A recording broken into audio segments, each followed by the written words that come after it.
Welcome, everyone, to my Partner Up with Amy Carroll podcast series. As a communication coach, trainer, speaker, and author, I am delighted to bring you insights and ideas to help you solve your communication conundrums. This is the October episode of my podcast series.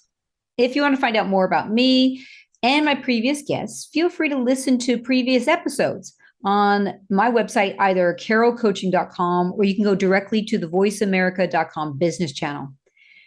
Be sure to download the app or just tune in using your favorite podcast app. Now, if you missed my last podcast, I interviewed Stefan Wiedner. And Stefan and I discussed the topic of psychological safety, specifically in the workplace, and why speaking up and expressing concerns, ideas, and mistakes in a work environment can be daunting. Stefan gives leaders the tools and tips for harnessing psychological safety. This, in turn, provides teams with the courage to say what they need to say and the confidence to know that they're going to be heard. Now, my guest today is Talitha V. Welcome, T. Hi, Amy. T is my buddy and social media gal. And I invited her to join me today because we're going to be talking about a book we both recently, I would say, listened to most accurately. Yes. I've really gotten on the audiobook bandwagon, listeners. I'm loving it. Me too. Yeah, I know you really are too. Well, yeah. you're a runner. Do you listen when you run? Not so much when I'm running. I'm a dog walker as well. So Oh, three that's times true. a day I'm out walking, which is Oh, wow. when I take the time to enjoy the Mm-hmm. podcast or the books. Thanks to you. Yeah. Cool. Now, this book title is called When the Body Says No. The Cost of Hidden Stress, and it's written by Gabor Maté. Amy, how did you discover this book? I can't remember. The very first time I read it, it's been, I'm going to guess, 8 years ago at least. Oh, wow. And what caused me to rediscover it, I can remember that, is I got to interview Terry Real on my podcast twice. Once about his first book, New Rules of Marriage, which I highly recommend for anyone in any kind of close, intimate relationship. And his second book, which came out this year, called Us. And he casually mentioned, oh, yeah, Gabor Maté, friend of mine. And I was like, yeah. Gabor Maté is your friend? Yeah, I was pretty impressed. So that's what inspired me to read it again. And you inspired me in turn. Yeah. And so here's the thing, T, and you may remember this part in the book. For me, what was really exciting about Maté's work is that he describes 3 types of individuals, which for me totally parallel the communication model we use so much in our work, predator-prey partner, developed by my sister, Pat Kirkland. Yeah. So listeners, if you're not familiar with the book or with this model of predator-prey partner, I'm going to give you a very high-level explanation. Under pressure, well, let me back up. Even before, when we're not under pressure, most of us are behaving as partners, meaning we're holding high respect for ourselves, high respect for others. The problem begins when we're feeling under pressure, stress, perceived threat, crisis, COVID, or just if we're hungry, angry, lonely, or tired. And we either slip into predator, where we're holding too much respect for ourselves, not enough for others. We could sound aggressive, arrogant, disrespectful. Or the prey, who, and that's Prey, my friends. You may be thinking Pray, though they may be doing a lot of that because they're really nice people and they want to avoid conflict at all costs. The irony is that when you're too nice, that will trigger often a predator reaction from other people. Now, Gabor Maté, well, let me say a little bit more about his book. It's really a fascinating, eye-opening book that he's written. He draws on deep scientific research, and he provides answers to critical questions about the mind-body link and the role that stress has, or stress and our emotions have on the makeup of common diseases and illnesses. Mhm. Super interesting. Yeah. And now here's the thing, T, that really, this is what caught me the very first time. It's the only thing I remembered from the book the first time. Mm-hmm. He talks about 3 types of individuals. He sure does, yeah. Yeah, you remember. So type A, I would say, are people who he talks about being easily very, very angry, rageful. They express their anger in this very over-the-top way. And he associates the illnesses around the heart with that heart disease, heart attacks. And for me, what he's describing is what we call predators. Sure is. Yeah. And then let me skip from type A to type C. He said people who are this style, they sometimes have weak boundaries, have difficulty speaking up for themselves or sticking up for themselves. They can be described as submissive, and they tend to keep feelings inside and suppress them. And they tend to do a lot of caretaking. Well, for me, this is a direct description of the prey in the model of predator-prey. And what were the illnesses he mentioned with type C? It's amazing that he can categorize them. He talks a lot about autoimmune illnesses and cancers. Right. Yeah. Yeah, I remember. Now, I'm guessing the listeners are saying, well, what about that type B you skipped over, Amy? Here's the thing, listeners. Type B, Maté describes as having assertive, healthy boundaries. They're able to speak up for themselves and set limits appropriately. He said this type of person doesn't have any known associated illnesses. Incredible. And what he's describing to me, that sounds like partner. When you're holding high respect for yourself, high respect for other, you say what you need to say in a way that other people can hear it. Yeah. It's interesting because with the body of work that we do, Amy, and everything that I've learned over nearly 5 years working with you, not everybody has that luxury. Not everybody has that insight. What luxury? The luxury of consciously working on your own behaviors and mindset to be as close to partner as you can be. True. And I know that prior to doing this work with you, I could fly into a rage as much as I could be the prey. Okay. When somebody went crazy at me. So with these 3 archetypes coming from the book, it sounds like he's almost not blaming the link between the illness and the personality type. That very close link. Oh yeah. Yeah, I'm a T right now. I'm worrying to me. Yeah, and understandably, because I'm imagining listeners right now, there many listeners, you may be becoming a bit reactive or defensive. Yeah. Either maybe you have an illness or you know someone close to you who does, and you might be hearing blame. And Maté talks about that in his book. He says clearly, this is not about blame. It's about responsibility. Right.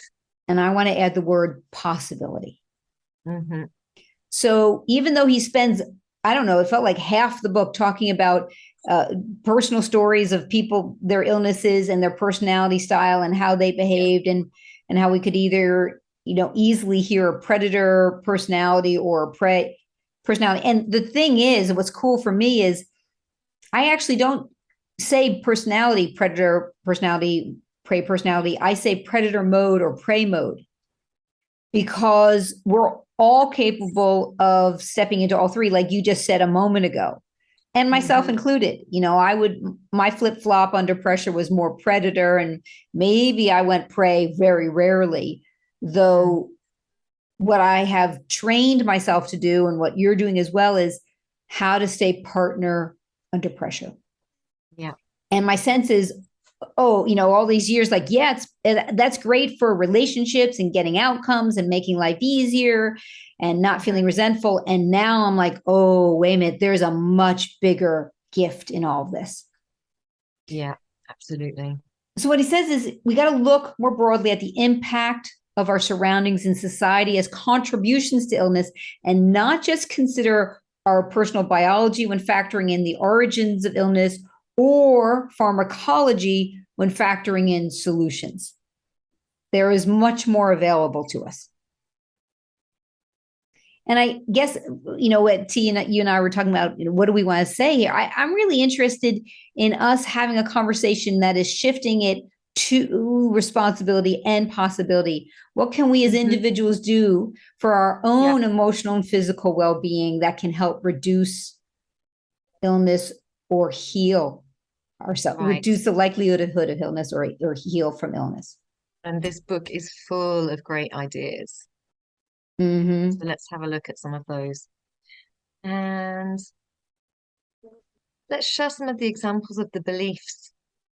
Yeah, before we do the biology of belief. Yeah, let's give a little backstory on the biology of belief. This comes from a guy by name of Bruce Lipton, who is a stem cell biologist. Whew, that's a mouthful.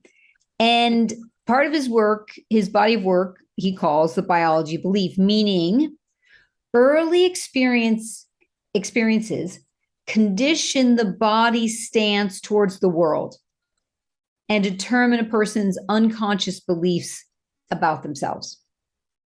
Yeah.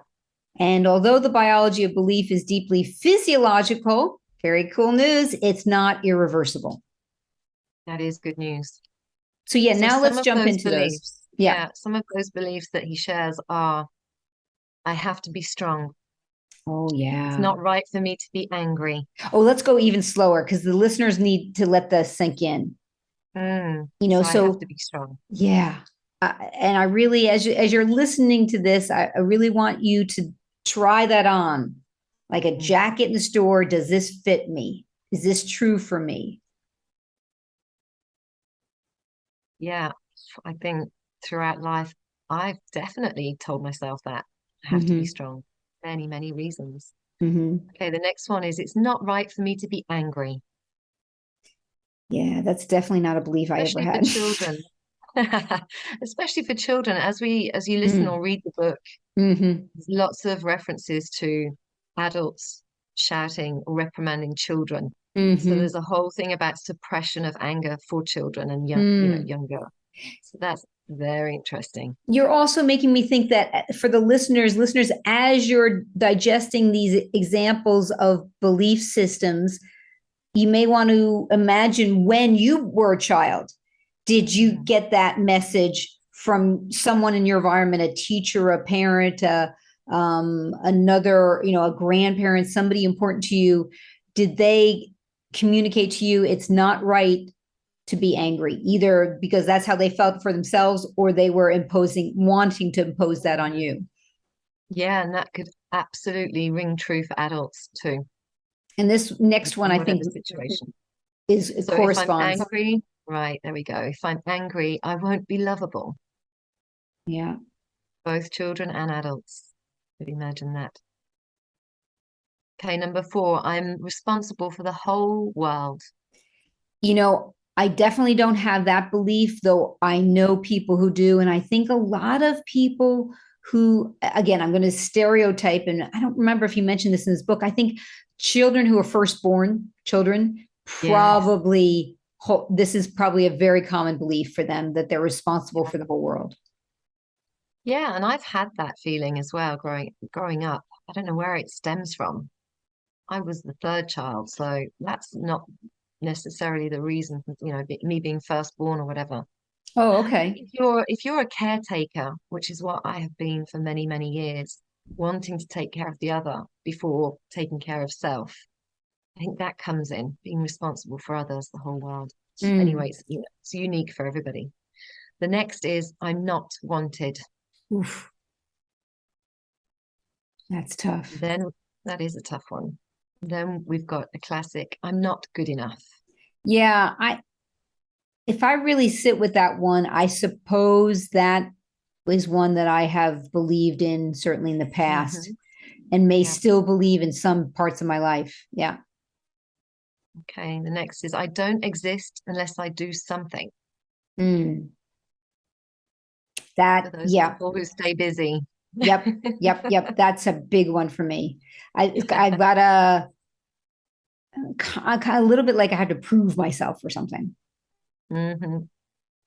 Okay, then I must justify my existence. Hmm. Yeah, that's maybe related to that belief of, I've got to Probably. prove myself. Yeah. And the last one, I have to be very ill to deserve being taken care of. Wow.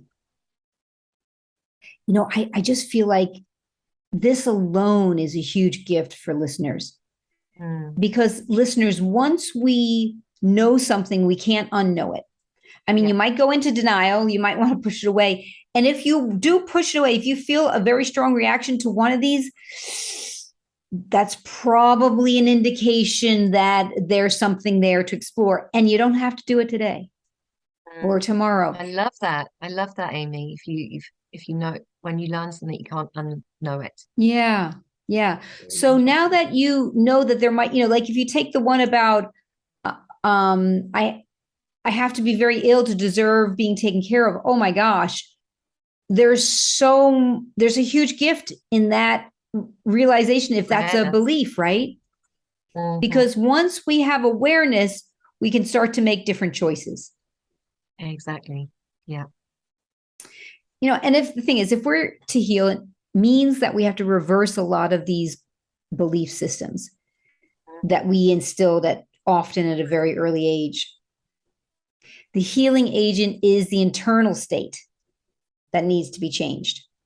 Gabor talks about healing not as a battle, which I was delighted to hear. He talks about it as a constant ebb and flow. Mm, And what a relief, because it's not yeah. like you have one shot, one time. You gotta get it sorted out. There are, Right. and we talk about many different ways to approach healing from different dimensions. Sure. And that's where the ebb and flow comes. Beautiful. And people may think it's a one-time deal, like it's do or die. It's important to realize that it's progressive. As you said, it's not irreversible and something that Hold can on. continue. It's not irreversible. It's exactly. Okay, good. I wanted to make sure that was Yeah. right. And make sure they got the right flow. It's not irreversible. Yeah. No, no, it is It irreversible. is irreversible. Thank No, you. no, no, It no, no. is. It's reversible. Yeah, I don't know what the other Yeah. ones. What we We're want going to what get we want to confused say is here. it's reversible. It's That's reversible. all we know for sure. Okay. Okay. We'll keep it that simple. So it's something that can continue and it could take a long time to happen with many different methods. And as we said, the awareness is already a great place to start. So he refers to this as a bio psychological social model of healing. Wow. Yeah. Yeah, and it's really multidimensional. Mm, Gabor also says insight is more valuable to people than advice. love that. And so that's why, just us sharing this list, you may get your own insight.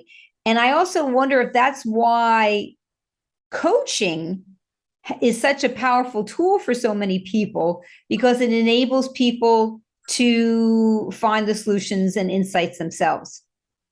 Very true. Yeah. Yeah. What does he say about compulsive optimism? I remember that part of the book.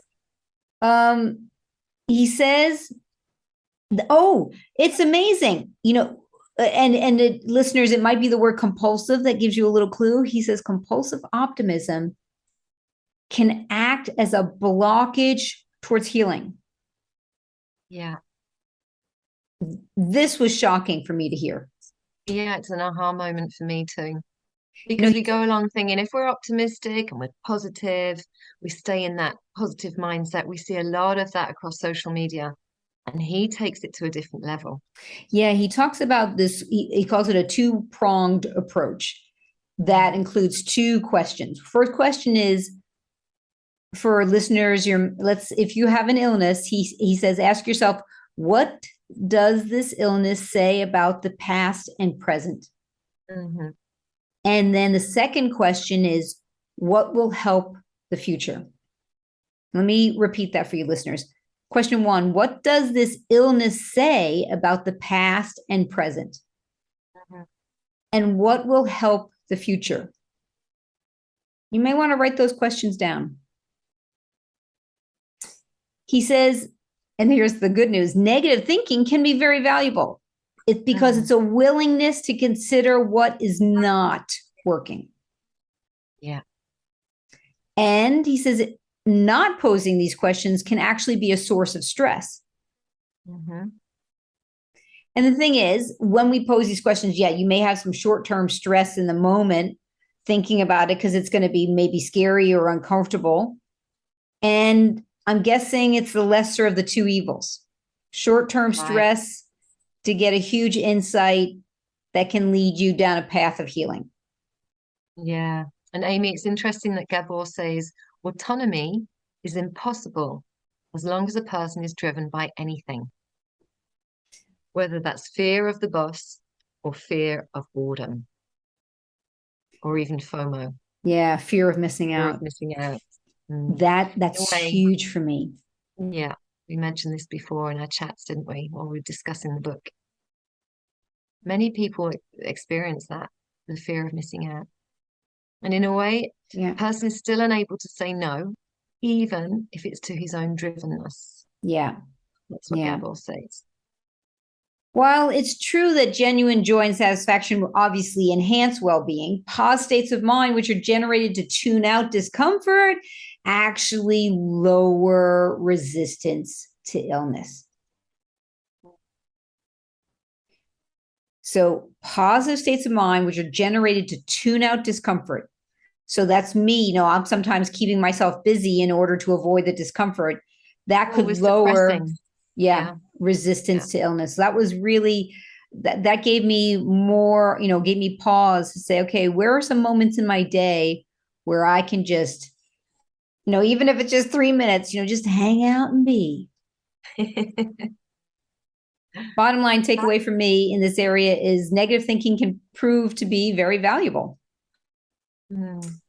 Something else he says in his book, which I found really also powerful, is some really sage advice. Okay, so what we're doing, listeners, is we're giving you some nuggets, and you're welcome to take what you like from it. So this one, you're definitely going to want to write it down. If you have the choice between feeling guilt versus resentment, choose the guilt every time, because resentment is soul suicide. Wow. That's a huge one. Yeah, absolutely. And T, I've moved on to another book, which I've told you, you've got to read this, which is Brene Brown's latest book, Atlas of the Heart. You're going to love it. And Brene talks about resentment. She said, I assumed it was related to anger. And I also thought it was related to anger. In fact, she says it's related to the category, she talks about categories of feelings. And how it's actually in the category of envy and jealousy. So we realize that knowing this will help us find a strategy or find exactly what we need. Only they have free time. So like that was Brene's thing, and that, they have free time. So she would feel resentment towards them, thought it was anger, when in fact it was envy or jealousy of wishing she had more free time. So she understood, once she saw, resentment is in the category of envy and jealousy, she was able to start to say, what is it that they have that I want more of? And then she was able to say, I need to build that into my life. Great advice. Yeah. So let me say that quote one more time. If you have the choice between feeling guilt versus resentment, choose the guilt every time. Because resentment is soul suicide. There we go. How are we doing for time, Amy? Let's pause in a moment, because then we'll just take a little break. And in this break, I want to mention, listeners, if you're ready to take your superhero partner powers into the next decade, join me for my online leadership presence course. You'll find details on my website, carolcoaching.com. And when we come back from break, you'll be hearing more about when the body says no. Oh, and T, you have a little, what's your flash, your announcement you wanted to make? Maybe you give a little bit of an insight. Is Oh, that about a certain trip I to did. We mentioned that before we Bali? started today. We do. We have a beautiful all-inclusive retreat called the Complete Retreat, which will take your communication skills to the very next level in an amazing destination. Yeah. So we'll both be there for sure, Hmm. and you can find details of that on Amy's website. Don't miss out. The places are limited, so please check that out as soon as you Yeah. can.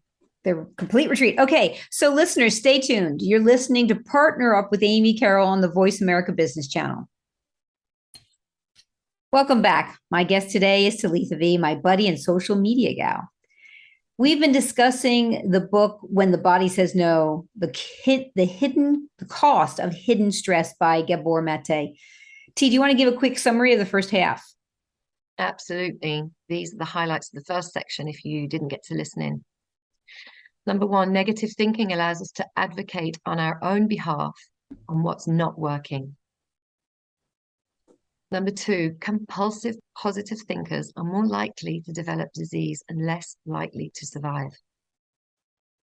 And number three, genuine positivity empowers us to know we have nothing to fear from truth. You know, when we talked about the importance of asking those questions about, when you have an illness and System. yeah, I think of my friend Rebecca. She has this quote. She says, it's better to know what's so. Even if knowing may be bad news, at least it allows us to take action. Mm. And I think that has helped me a lot when I've been wanting to avoid something or procrastinate. Amy, it's better to know what's so. So speaking of, the Gabor talks about the 7 A's of healing. Should we jump into those? Yes, let's do it. Okay. And as a little teaser, though, we're going to talk about this one towards the end, my friends. Anger is top on that list. And Gabor says sometimes a way to jumpstart the immune system is through a burst of long suppressed anger. Wow. That's really encouraging, right? For all you people Yeah. who have been holding it in for all these years. We're not saying, Get don't take it angry. out. Yeah, don't take it out on an innocent victim, though. Do get it out of your system. Mm-hmm. So Gabor says people with melanoma and other cancers would enhance their ability to reverse malignant process if they were helped to understand themselves and to become more self-accepting and assertive in their emotional coping styles. Whew, that's loaded. Mm-hmm. He uses the term emotional competence and defines it as the ability to stand in a responsible, non-self-harming, non-victim relationship with our environment. Okay, say that again, please. Emotional competence is the ability to stand in a responsible, non-self-harming, Mm-hmm. non-victim relationship with our environment, with what's happening around us. And it requires internal, or the emotional competence is the required, and let me say this again, emotional competence is the required internal ground for facing life's inevitable stresses, for avoiding the creation of unnecessary stresses, and to promote and further the healing process. Mm. And emotional competence is such a huge universe. Mm. So many different levels, and I guess we're all at different places on that spectrum. Well, it's funny you say that because he said, this was a direct quote. I was so, in a way, relieved to hear this. He said, few of us ever arrive at adult age with full emotional competence. There we go. I don't know if that's I'm good not news or bad surprised. news, I right? think it's good news. Yeah, it gives me hope, though it's Yeah. also a bit depressing to know, we've gotten our driver's license, we've gotten our school certificate, we can drink legally, and no one has, handed us the emotional competence certificate. No, it's definitely a process, right? Yeah, I definitely didn't have it at 18. I didn't have it at 20. I may not have even had it at 25. Yeah. And here's the thing, recognizing our lack of it is not cause for self-judgment. Okay. Listen Right. up, right? Listeners, don't start beating yourself up. Remember, few of us showed up with it as adults. This, Mhm. consider it an invitation for further development and transformation. Yeah. In fact, see, I remember my first foray into self-development. I was 19 years old. Hmm. What was that? It was a 60-hour self-development course I took to become a volunteer at a hotline. And it was Fantastic. in How East did it go? Lansing, Michigan. It was Oh, it was amazing. Oh, there were moments I was so pissed off at those people. I remember we were like in this room, we're sitting on pillows, and they're trying to get me, I don't know, to talk about my feelings, some wow. reasonable request. And I didn't have a friggin' clue what they were talking about. And I Well, remember getting 19's pretty really, young, right? well, Start being now it feels emotionally really, aware. yeah. Yeah. Wow. Yeah. I have one So, of those moments too in my life. oh, yes. Yeah, it's when I flew the nest and I went down to London from the Midlands in England and was joining drama school. And I just had this moment of clarity, standing probably in the middle of London somewhere with people rushing by and brushing against me and feeling, okay, this is me in the world, fully responsible for me, emotionally, what I'm going to eat, what I'm going to wear, where I'm going to sleep. And it like a wave came over me. So I was 18, about the same age as you. Not sure where it went from there. And now, I'm lucky to be Mm-hmm. working with you and doing this body of work. So And yeah. what was did the theater course you took, did that contribute to any growth or insights? Yes, definitely. Because one, I was the youngest person on that course. Ah, So as I'm feeling all grown up and leaving the house, the family house, I then get into this group of people where everybody's older than me, and there were, a real different array of ages. And so those people then become your family. So that also emotionally affected me for sure. mm-hmm. Yeah. Yeah, It's interesting how different disciplines can bring insight and awareness. It doesn't have to be it traditional really is. therapy. No, absolutely. Yeah, Mm. very cool. So let's now move into the official list of the 7 A's of healing. The first one he talks about is acceptance of how things are now and not denying them and having this compassionate relationship with ourselves. Sometimes I know one of the strategies I use to accept things is I'll discuss my frustrations with other people. Good one. I'll notice how this is on a good day, noticing how I'm feeling. I'm naming those emotions. For me, that's a Hmm. good day. That's a high level of emotional competence. Yeah. On a bad day, I might take it out on someone and think they're being a jerk. Here's a great example. I get to practice this a couple times a week. There were some people moved in the apartment building that I live in below me, and they're smokers. So often, I'll open up the balcony, get fresh air. Instead, I get a whiff of cigarette smoke. And it's really easy for me to get angry about it. Hmm. And so when I'm present, I'm cool, calm. I remember how gifted life, how privileged my life is, what a wonderful, amazing space I live in. And I know that it's going to pass in 5 minutes. So those are the days Good when I for can be you. aware. Thank you. I just Mm. close the door and then move to another part of the apartment and then open up a window on the other side. Or Yeah. I just wait 5 minutes and then open up the door again. So that's acceptance of the situation. Yeah. Mm. What's the next one? Next one is awareness. We need to have a capacity for emotional truth recognition. People who they say people can't understand words, the language, they're better at picking up Yes, I lies. remember that when he says that in the book. So it could be maybe Interesting. like a little baby, very young child before they learn to speak can start to, or they're hyper aware because they have other things they have to pay Hmm. attention to, or someone who doesn't speak that language. Yeah. Yeah, we need to pay attention and practice paying attention to our internal states and learn to trust these internal states more than our words or other people's words. It's, Uh, and it can be in the tone of the voice, in the pitch, what the eyes are doing, how we're feeling, and where we're feeling it in the body. Okay, so Amy, the tone of our own voice and the pitch of our own voice, right? It's all No, about not, the other. oh, Could be both. that's a really good point. Hmm. I'm going to say, yeah, because like if I'm talking, then that could be awareness. Hey, Amy, you might be feeling, a strong emotion. What is Stressed. it? Yeah. Though if I'm hearing someone else's tone of voice, Hmm. that might give me information that they're stressed or angry or upset or Right. scared.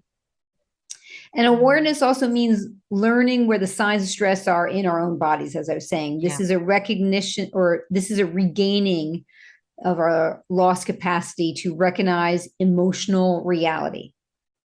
Right. And apparently, physiological stress response is a more accurate gauge than our conscious awareness, Amy, or observed behaviors. Mm-hmm. In fact, in his book, Gabor mentions Hans Selye, a Hungarian and Canadian endocrinologist. Mm-hmm. And he gives a list of physiological indications. These symptoms are messages to be acknowledged and that we pay attention to. So, for example, the pounding of the heart. I know that if I get stressed out, sometimes that happens to me. Something to do with fright, Yeah. fatigue, sweating, sweaty palms, or getting hot. Frequent urination is another one. Headaches, backaches, diarrhea, dryness of the mouth, over attention or alertness. Yeah. Sort of that hyper Yeah, awareness. classic. Anxiety, loss of joie de vivre, unusual impulsivity. That one was really interesting for me because I can be kind of impulsive sometimes. And now to realize that that might be a sign of stress or other issue. Very interesting. Right. Irritability, tendency to overreact. Yeah, that last one, it's usually too late when I realize that it's usually stress related. So let's Take it skip down the a gear. third one on this Mhm. list and move, because that's the real juicy one. We'll get to that at the end. Let's talk about autonomy. Mm. When psychological freedom, so this is number 4 on the list, when psychological freedom and independence are consistently violated, this can lead to disease. All right, let me say that again, my friends. When psychological freedom and independence are consistently violated, this can lead to disease. Autonomy is that internal center of control. And one of the things he says is people suffer when their boundaries are blurred. And then he yes. said, boundary issues are at the heart of disease. It makes me think of the book we my did a goodness. review on. Yes, me too. The Yep. book was written by Terry Cole, right?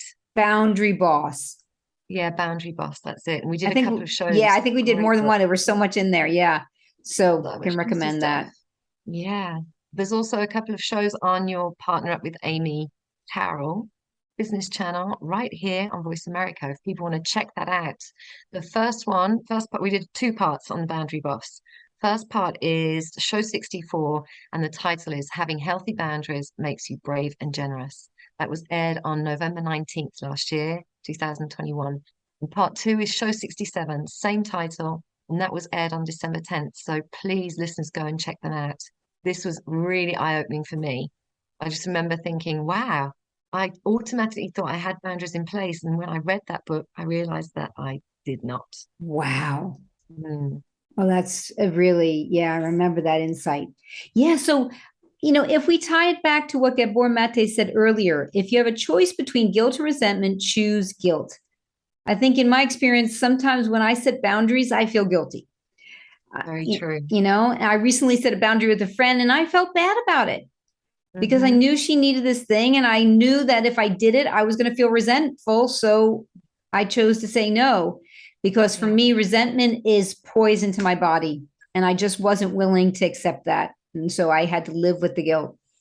Brilliant awareness, Amy. Yeah, research shows that people who are most susceptible to disease are the ones who have had the most boundary violations. It's safe to say that boundary violations can be physical or emotional. and they can be related to a person, like personal items. Like if someone goes into your personal space or borrows something of yours without asking. Yes, that can There's drive you loads of insane. examples. Yeah, Yeah. yeah. Boundaries are invisible. Ask Mm, yourself, in my life, in my relationships, what do I desire, want more of, or less of? And what this will do is it'll show where the locus of control is within ourselves.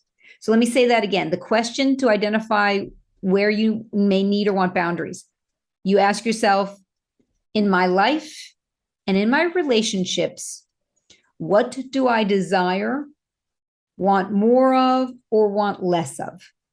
mm, Autonomy is the internal center of control. amazing. Okay, so let's get to number 5. This is attachment. And he goes into the attachment theory in the book.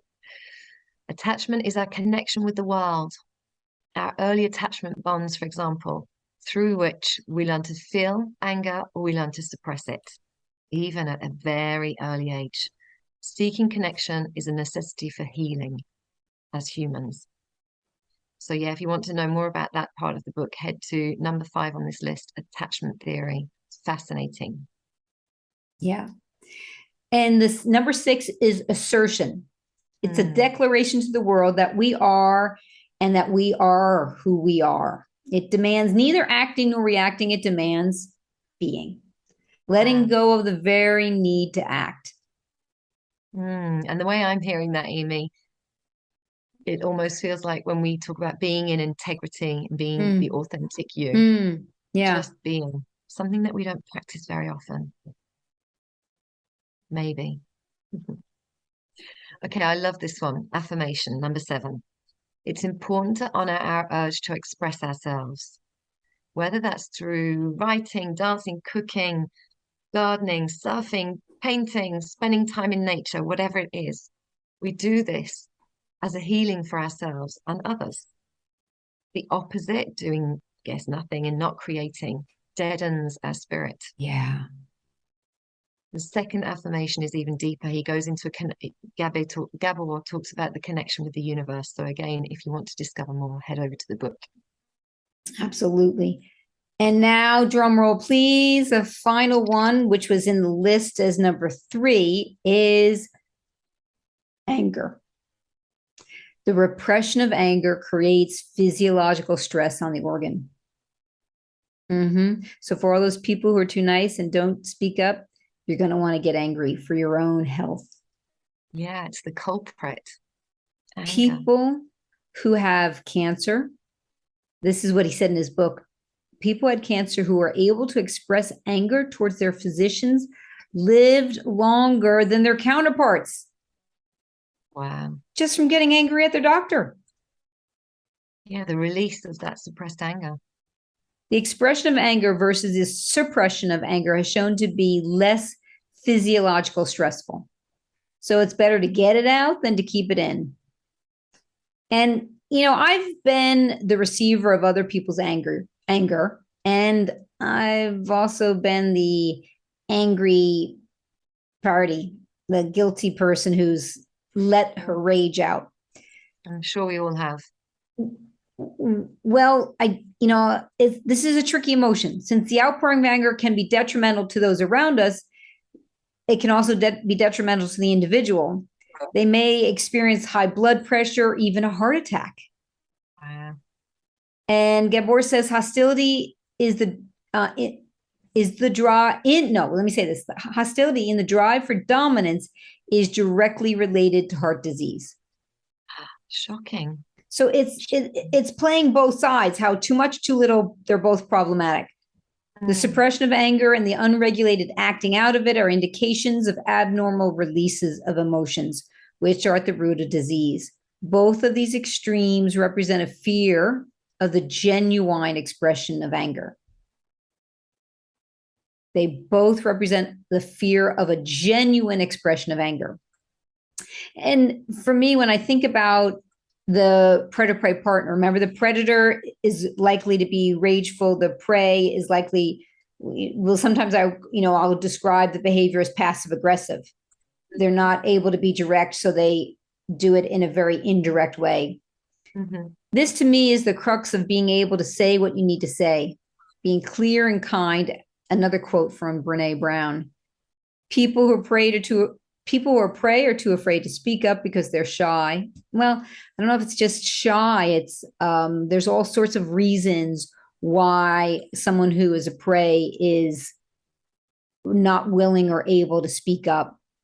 The problem is it's like a volcano. It builds up, builds up, builds up, and then they explode and they become predator-like.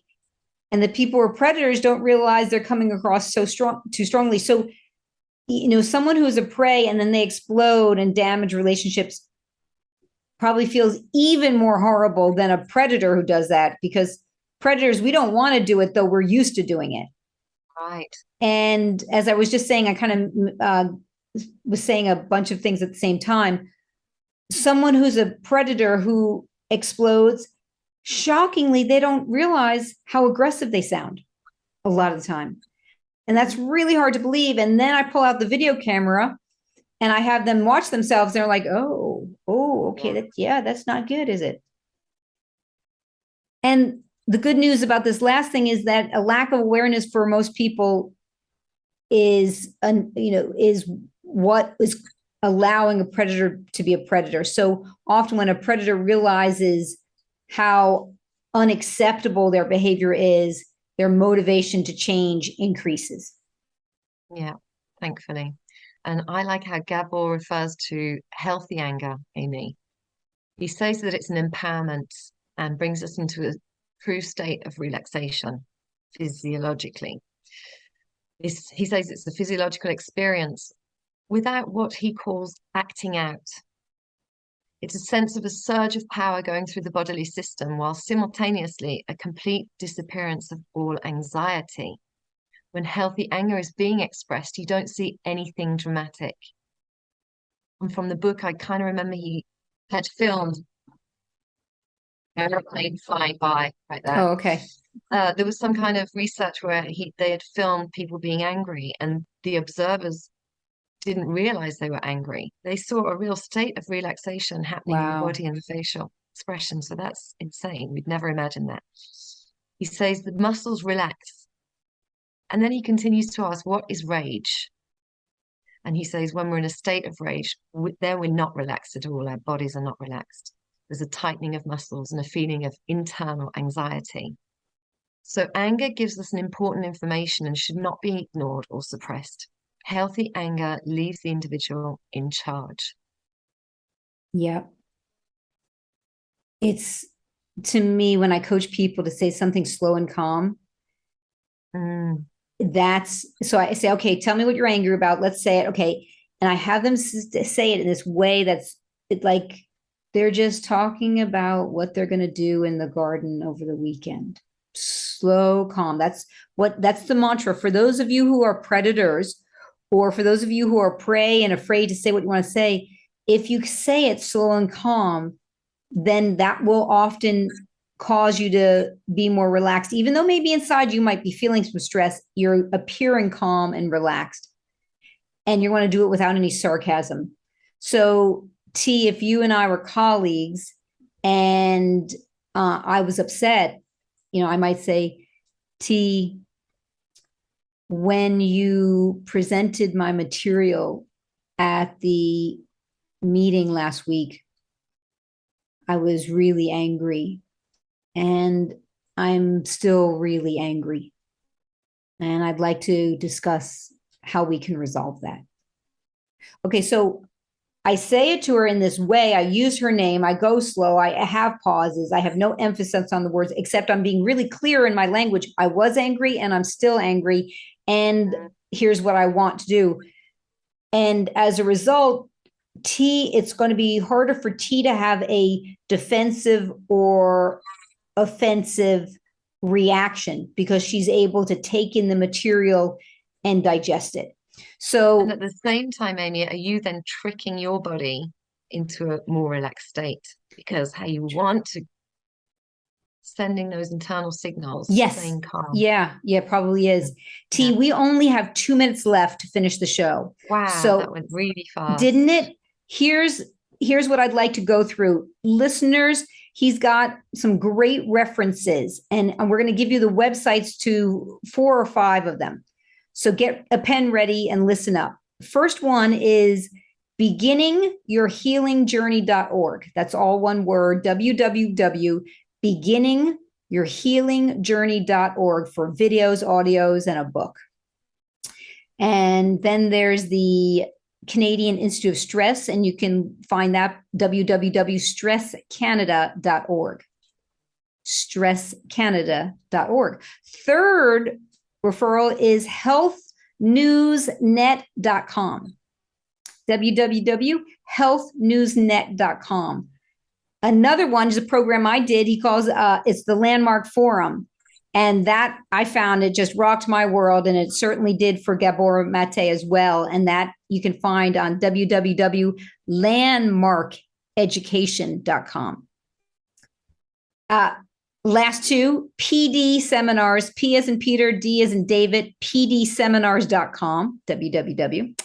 And then Bruce Lipton's website, www.brucelipton.com. And those are some of the resources where you can go and get more insight and education. So I say, let's leave it at this. Gabor says our cells can be either in defense mode or growth mode. They can't be in both places at once. So we want to encourage you, read the book When the Body Says No. Get the support you need to live the life you deserve, my friends. Beautiful. Your last thoughts in the next 10 seconds, T? Yes, join us for the Bali Complete Retreat. Looking forward to another show with you very soon. I'll start reading Brene Brown's next book. Thanks for having me. Great. Be sure to switch on, tune in, listen up, and be inspired next month. I'll be interviewing another fabulous guest. Thanks for tuning in, everyone. T, it was great to have this conversation with you. Thank you. It was wonderful. And listeners, thank you. You've been listening to Partner Up with Amy Carroll on the Voice America Business Channel. Happy partnering, everyone.